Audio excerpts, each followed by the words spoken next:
상처를 많이 받아서 사람들에 대한 증오 불안이 있고 트라우마가 있어서 처음 보는 사람들에게 낯설고 시선 공포증, 사회 공포증이 생겼어요. 카페나 길거리에서. 이제는 제 뜻대로 목소리를 못 내는데 해결 방법이 있을까요? 과거의 기억을 다시 떠올려서 그걸 다시 들여다볼 필요가 있습니다. 자기가 그 작업을 해야겠죠. 사람은 보통 한 가지 방식으로만 기억을 해요. 과거에 대해서. 내가 힘들었던 방식으로만 기억을 하는데 사람마다 두 입장을 들어보면 얘기가 다 다르잖아요. 사람들이 싸울 때 얘기를 들어보면. 마찬가지로 나는 상처를 받았는데 저 사람은 굳이 그런 의도로 말을 안 했을 수도 있거든요. 그래서 내가 기억하는 진실은 100% 진실은 아닐 수도 있어요. 그래서 그 사람의 입장은 어땠을까? 그 사람의 입장에 대해서 깊이 생각을 해보고 과거에 대해서 기억을 바로잡을 필요가 있죠. 사람들이 특히 과거에 부모님이 나를 힘들게 했다. 그것에 대해서 과거의 부모님은 뭐가 문제였어. 나를 힘들게 했어. 이것만 생각을 하는데 실제로 그 상황에 가보면 부모님의 입장에서는 이런 사정이 있을 수도 있고 그걸 내가 그때는 어려서 몰랐다는 거죠. 그런데 내가 어른이 돼서 생각해 보니까 내가 부모가 돼 보니까 이런 입장이 있더라. 내가 어렸을 때 부모님도 그런 사정이 있었겠지 하는 걸 좀 알게 되잖아요. 그래서 그 사람이 나를 예전에 상처를 준 사람들이 그 사람들의 어떤 사정은 무엇일까? 그걸 좀 살펴보면 이해가 될 수도 있습니다. 물론 객관적으로 봤을 때 분명히 상처를 주고 피해를 준 것이 명확할 수도 있어요. 그런데 말을 기분 나쁘게 한다든지 이렇게 상처를 주는 이유가 보통 사람들은 나에 대한 공격이 아니에요, 사실은. 뭐냐면 그 사람 자체의 표현이죠. 남에게 상처를 준다는 건 나는 이런 사람입니다 라는 것의 표현이고요. 나의 의식 세계 안에는 이런 것이 있다는 것을 말해주는 거죠. 내가 남에게 너는 못난 사람이다. 너는 바보 같은 사람이다 라고 했을 때 그건 그 사람에 대해 말하는 게 아니고 나 자신이 자존감이 낮고 힘들어하고 있다는 것을 투사시켜서 남에게 표현하고 있는 거예요. 만일 그분이 그 상처를 준 분이 나에게 너는 XX라고 말을 했을 때 너는 어떻다라고 말했을 때 그것에 너는이라는 것을 나는이라고 바꿔보세요. 너는 왜 그렇게 능력이 없냐? 라고 했을 때 나는 능력이 없어 라고 그분이 느끼고 있다는 거죠. 또는 나는 부족한 존재야. 나는 뭐가 문제야. 스스로 그런 생각을 많이 하는 사람이라는 거예요. 그 사람 본인이. 나는 마음이 힘든 사람이야. 단 이런 상태에 있어. 라는 거를 표현을 하는 거죠. 그런데 그걸 왜 상처를 받냐면 그분하고 에너지가 같기 때문에 이게 공명이 되는 거예요. 한 사람은 상처를 주고 한 사람은 상처를 받고 있지만 두 사람 다 같은 에너지를 갖고 있는 같은 에너지 상에 있는 거죠. 역할을 가지고 연기를 할 뿐이지 두 사람 다 마찬가지이기 때문에 상처를 줄 수도 있고 받을 수도 있는 것입니다. 그렇게 생각하면 좀 이해가 돼요. 나에게 상처를 준 사람은 그 사람들 본인이 그렇게 정신적으로 좀 문제를 가지고 있고 괴로워하는 사람이라서 남에게 공격적이고 그랬구나. 그런 사람을 만나서 내가 상처를 받은 것도 나도 힘들어서 그런 말이 자꾸 귀에 박힌 거였구나. 명상을 하면서 그렇게 좀 들여다보고 이해를 한다면 과거의 미움이 조금 연해질 수가 있잖아요. 그리고 자기가 살아가는 거는 남에 의해서 살아가는 게 아니에요. 남이 뭐라고 하든지 남이 어떻게 생각을 하든지 내가 사는 건 내가 원하는 방식대로 사는 거잖아요. 내가 하고 싶은 일하고 내 생각대로 살아가는 건데 그 사람들 때문에 내가 하고 싶은 걸 못할 이유가 없는 거죠. 좀 당당하게 자신감 있게 살아가시면 그렇게 많은 영향을 받지 않을 수가 있는데요.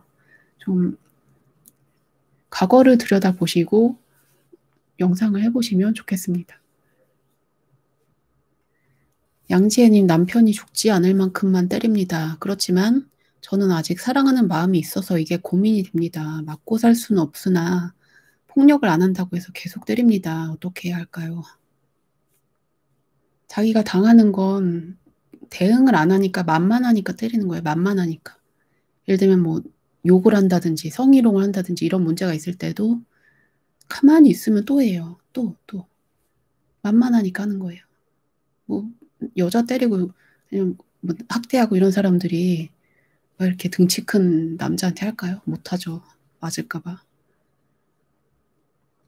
집안에 만만하고 자기가 해도 어디 뭐 문제가 안 될 것 같으니까 하는 거예요. 또 성격이 가만히 있으니까 하는 거예요. 하지 않는다고 약속하고 또 한다? 그러면 다음 단계를 하셔야 되죠. 다음 단계. 뭐 따로 산다든지. 근데 이분의 문제는 사랑하니까 헤어지고 싶지 않다. 그래서 맞아도 견디고 있다. 이게 문제예요. 일단 뭐가 문제인가를 아셔야 돼요. 뭐가 제일 문제예요. 내가 맞고도 사는 그게 문제죠. 자기가 아니고 이게 만일 내 자식이라고 생각해 보세요. 내 자식이 맞고 살고 있어요. 그런데 나는 그래도 사랑하니까 엄마, 난 사랑하니까 그냥 살래. 이러면 뭐라고 하시겠어요? 말도 안 되죠. 야, 사랑이 뭐가 문제야. 그런 놈하고 같이 살면 안 돼. 어떻게 해결을 보든지 확실하게 해결 보든지 정 안 되면 그만해. 그렇게 말하겠죠. 자식에게 그렇게 말하듯이 자신한테도 좀 해주세요. 자기도 그만큼 소중한 사람인데 왜 그렇게 있어요? 사랑이 밥 먹여주는 거 아니죠. 사랑하는 사람을 어떻게 때려요? 사랑이 아니고 만만하니까 스트레스를 푸는 거예요. 그건 사랑이 아니죠. 그리고 이제 때리는 것도 익숙하니까 반복이 돼서 습관이 돼서 때리지만 맞는 사람도 그게 폭력에 길들여지는 거예요. 예전에도 맞아봤으니까 또 이러다가 또 그냥 살게 되니까 그게 계속 습관이 돼서 반복되는 거죠. 나는 무의식 중에 나는 맞아도 되는 사람인가 보다. 그럴 수 있지. 이렇게 되는 거잖아요. 분명히 해결을 하세요. 근데 이분만이 아니고 제 채널 댓글에서 많이 봤어요. 그리고 나이가 어떻게 되시나 모르겠는데 나이가 저보다 많은 분들 막 60, 70 막 이런 분들이 맞고 사신다고 그런 댓글을 종종 봤어요. 평생 맞아왔다고. 여기 쓰셨네요. 제이제님이. 자녀에게조차도 정신적 고통을 주는 겁니다. 다른 사람들은 다 알아요. 그런데 본인은 그 폭력에 너무 익숙하니까 그게 그리고 그 사람과의 관계에서 벗어난다는 것 자체가 좀 두렵고 익숙하지가 않고 그래요. 진단서를 받아 놓으라고 하시네요. 진단서, 증거를 다 남겨놓으시고 사진, 진단서, 여러 가지 증거. 근데 왜 그런 사람과 헤어지지 않느냐 하면 대부분 두 가지죠. 아이 때문에. 그리고 혼자 살려면 먹고 살 돈이 없어서, 방법이 없어서.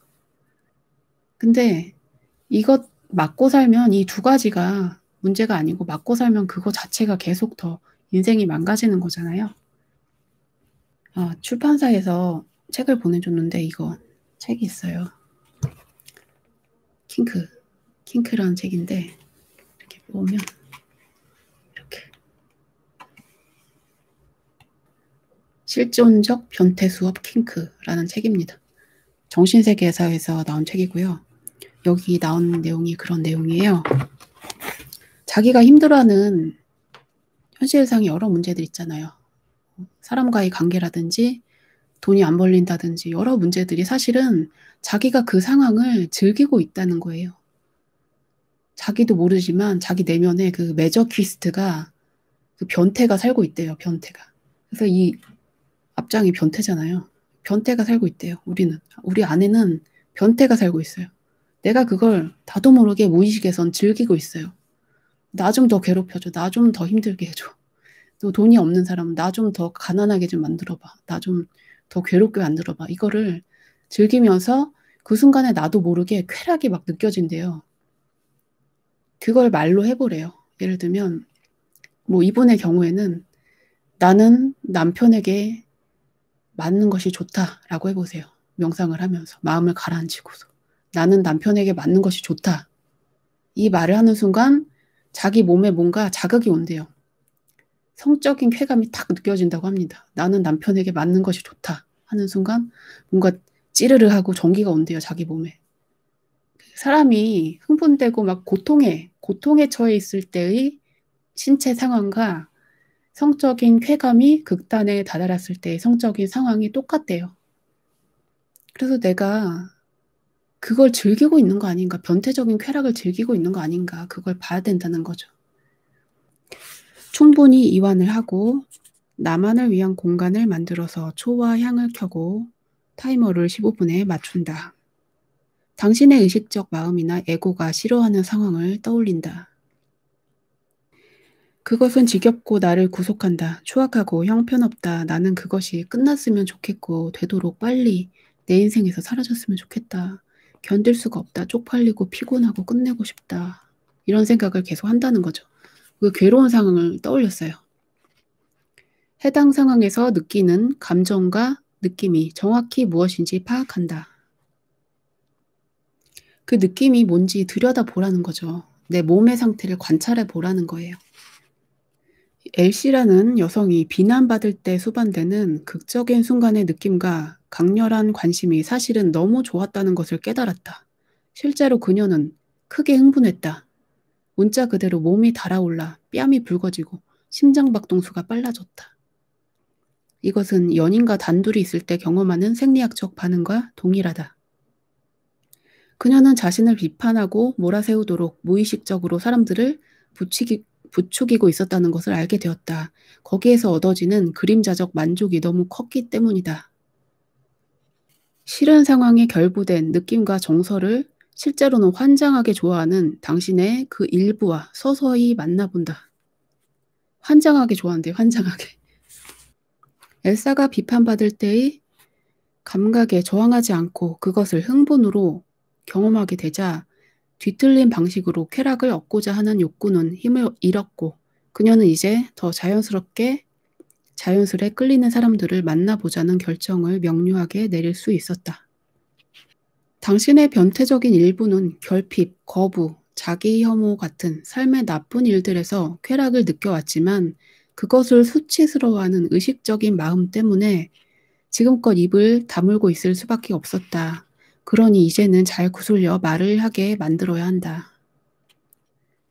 내가 예를 들면 아까 그분처럼 남편에게 맞는다를 적용한다면 내가 남편에게 맞는 것을 엄청나게 즐기지 않은 척 외면하고 있는 것을 멈추겠어. 인정을 해주겠어. 라는 거죠.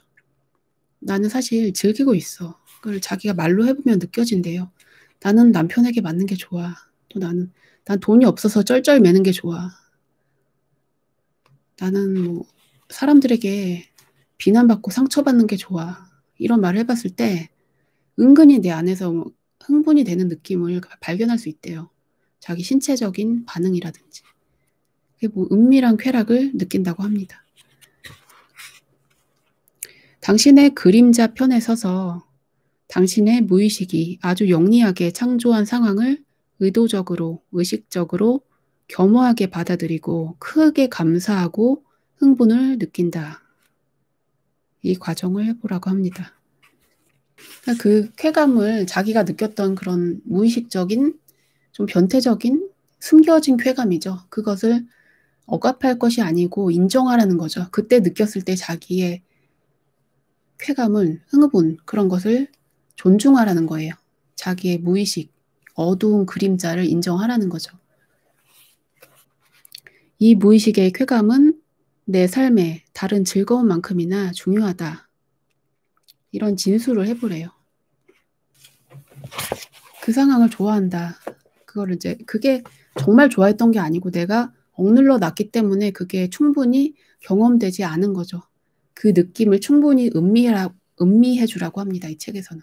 쾌감을 그냥 이거 좋은 거야. 존중해주고 느껴주래요. 예를 들면 나는 돈이 없는 게 좋아.